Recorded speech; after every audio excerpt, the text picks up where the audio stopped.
Selamat datang di Pojok Santai.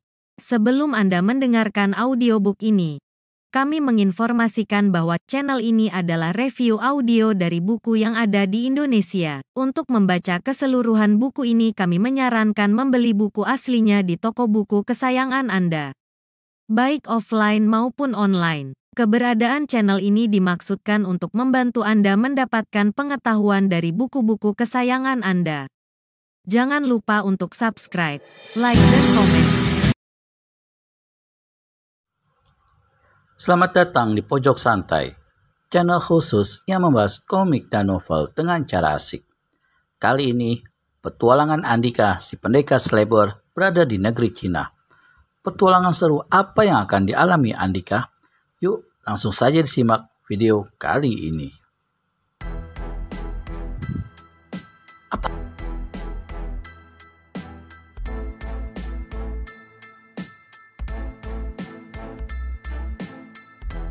Aku mengejekmu, sangka Andika tanpa melirik sedikit pun. Apa ku katakan kalau perutmu terlalu buncit untuk ukuran tubuhmu yang kecil? Apa ku katakan kalau pipimu seperti bantal? Kau memang harus diberi pelajaran anak muda. Dan apa ku katakan kalau kepalamu yang tak berambut terlalu mengkilap seperti dengkul bidadari? Lanjut Andika tanpa mempedulikan kegeraman Cebol bermuka merah. Sampai di situ, Cebol bermuka merah tak bisa lagi membendung amarahnya yang telah meluap hingga ke ubun-ubun. Ya! Dengan satu teriakan bagi erangan, diterjangnya pendekar selebor. Serangkai jurus aneh ditampilkan Cebol bermuka merah. Setelah menyatukan tangan tinggi-tinggi ke atas kepala, lelaki gemuk pendek itu melempar tubuh ke depan bagai seorang perenang yang terjun ke air. Seketika, perut yang sebesar tong itu menciptakan debu keras kala meninju tanah. Lugun. Bersamaan dengan itu, debu berwarna coklat mengotori udara di sekitarnya. Pertunjukan yang terjadi di depan biji mata membuat Andika terpana tanpa berkedip. Dia sendiri memiliki jurus aneh, tapi jurus lawannya kali ini kelewat aneh. Bisa jadi, orang ini sudah gila karena terlalu hebat, atau mungkin juga orang bodoh yang otaknya di perut. Kini Cebol bermuka merah mulai bergulingan kembali seperti saat pertama muncul. Saat bergulir ke arah Andika, sepasang tangannya meraup debu berkali-kali. Kemudian dihempaskannya ke wajah Andika berkali-kali. Untunglah pendekar selebor tidak lengah walau sempat terpana. Dengan serangkaian gerak lompatan yang lincah, dihindarinya setiap serbuan debu ke wajahnya. Sebenarnya, Cebol bermuka merah berniat melumpuhkan pendekar selebor secepatnya dengan melancarkan serangan licik.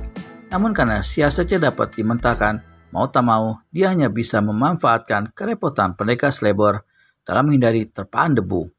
Saat pendekar selebor berkelit ke kiri, kaki pendek Cebol bermuka merah mengejarnya dengan sapuan bertenaga dalam penuh.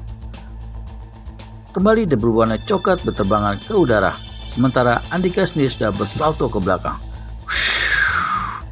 8 tombak dari tempat lawan, pendekar muda ini berdiri tenang. Kedua tangannya terlipat di depan dada, seolah menantang untuk diserang kembali. Seraya menggeleng-gelengkan kepala, diejeknya Cebol bermuka merah.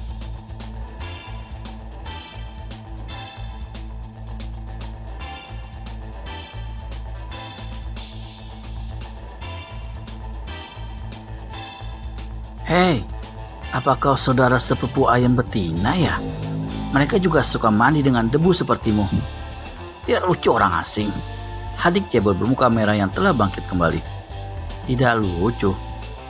Kalau tidak lucu, kenapa bisa tertawa? Nah, sekarang lihatlah aku tertawa. Cecar Andika. Pipi laki Cebol yang merah semakin merah mendengar cemooh Andika. Dan itu sudah cukup untuk mendorong keinginannya untuk mengerahkan jurus yang lebih hebat. Terimalah jurus, Dewa memetik 5 kuntum bunga. Ya! Cebol bermuka merah meluru ke arah pendekar selebor. Kakinya tidak dipergunakan untuk berlari, tapi digantikan tangannya. Lagi-lagi, Andika dibuat terpana oleh keanehan jurus Cebol bermuka merah. Tak disangkanya, kalau di negeri orang-orang bermata sipit itu, akan menemui lawan yang memiliki jurus ganjil dan lucu, selucu bentuk tubuh pemiliknya.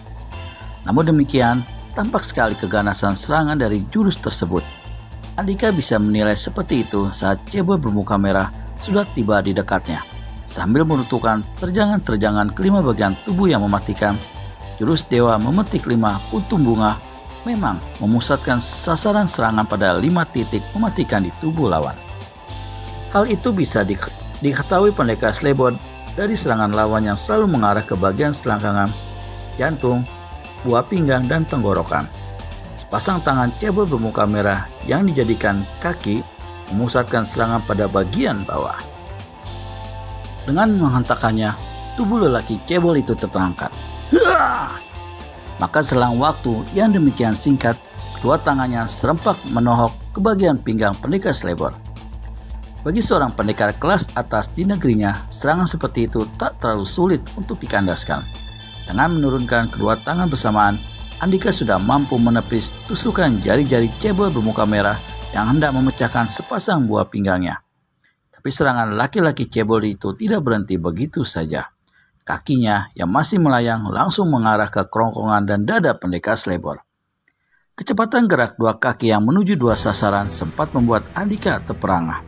Sayang, cebol bermuka merah tidak pernah mengira kalau lawan yang dihadapinya adalah Ksatria tangguh tanah Jawa Dwipa yang memiliki kecepatan sulit dipercaya. Begitu ujung kedua kaki itu nyaris hendak berjebol kerongkongan dan dada kiri, sepasang tangan Andika tiba-tiba saja sudah mencengkram pergelangan kaki. Wajah cebol bermuka merah yang berada di bawah terperangah, tak tanggung-tanggung menerima kenyataan itu. Bagaimana mungkin lawan bisa berpindah begitu cepat, bahkan lebih cepat dari kedipan matanya. Dan sebelum rasa herannya terjawab, tubuhnya terasa terayun ke atas. Terdengar hentakan napas Andika. Rupanya, pendekar Slebor mencoba melempar lawan ke udara. Maka seketika, tubuh buntal cebong bermuka merah pun melayang.